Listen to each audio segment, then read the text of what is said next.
Assalamualaikum warahmatullahi wabarakatuh.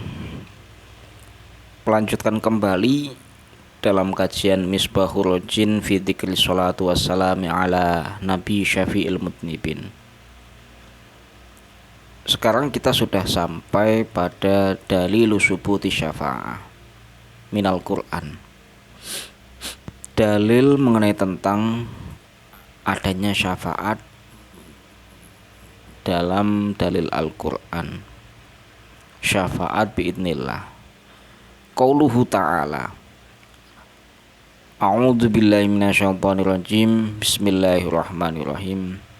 Amittakhadhu min dunillahi syufa'a qul awalau kanu la yamlikuna syai'a wa la ya'qiluna qulillahu syafa'atu jami'an lahu mulku samawati wal ardi summa ilaihi turja'un. Syafaat yang kita ucapkan itu harus melalui dari kersane atau izin dari Allah Subhanahu wa taala. Itu adalah syarat syafaat, harus beserta izin. Apabila Allah Subhanahu wa taala tidak ridho terhadap apa yang kita harapkan, kita angan-angankan, itu juga tidak akan bisa terjadi adanya syafaat. Yang syafaat itu adalah harus melalui ridhonya Allah Subhanahu wa taala.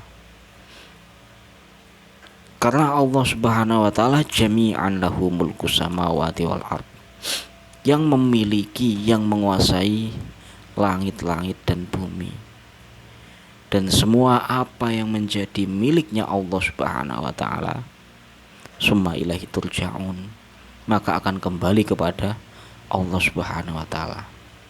Itu dalil yang pertama. Dalil yang kedua, qauluhu ta'ala, man dzalladzi yashfa'u 'indahu bi'idnih. Seorang yang mendapatkan syafaat itu harus memiliki izin atau ridhonya Allah Subhanahu wa taala. Jadi sama seperti keterangan yang di atas. Yang ketiga, qauluhu ta'ala, wala tanfa'u syafa'ah indahu illa liman adinalahu. Syafaat yang diberikan kepada kita semua itu tidak akan berlaku baik apabila Allah Subhanahu wa taala tidak mengizinkan kita untuk mendapatkan sesuatu yang baik dari Allah Subhanahu wa taala.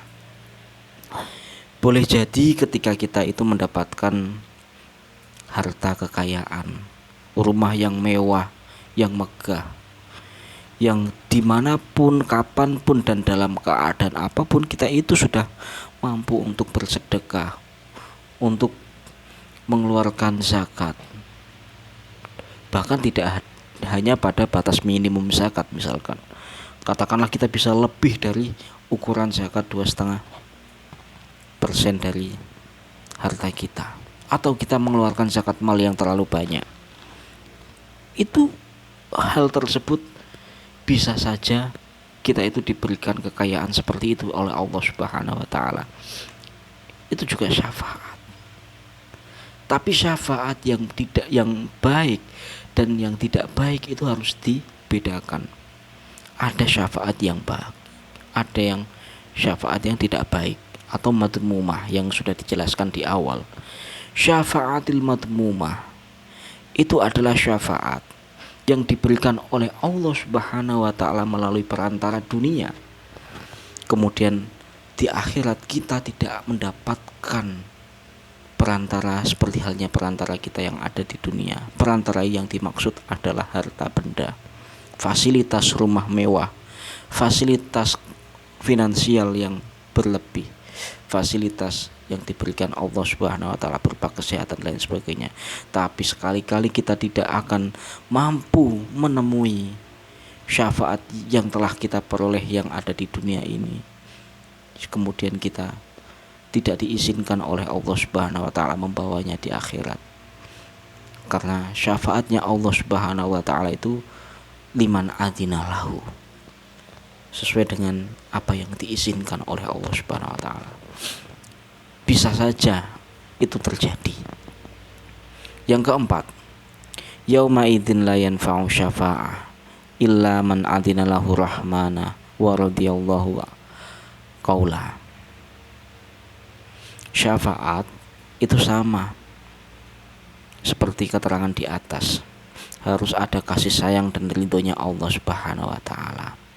Jadi semua ayat-ayat yang sudah disebutkan tadi memiliki kesimpulan bahwasanya syafaat itu ada ketika Allah Subhanahu wa taala juga memberikan kasih sayang, memberikan kita ridho. Itu adalah syarat dari syafaat. Assalamualaikum warahmatullahi wabarakatuh.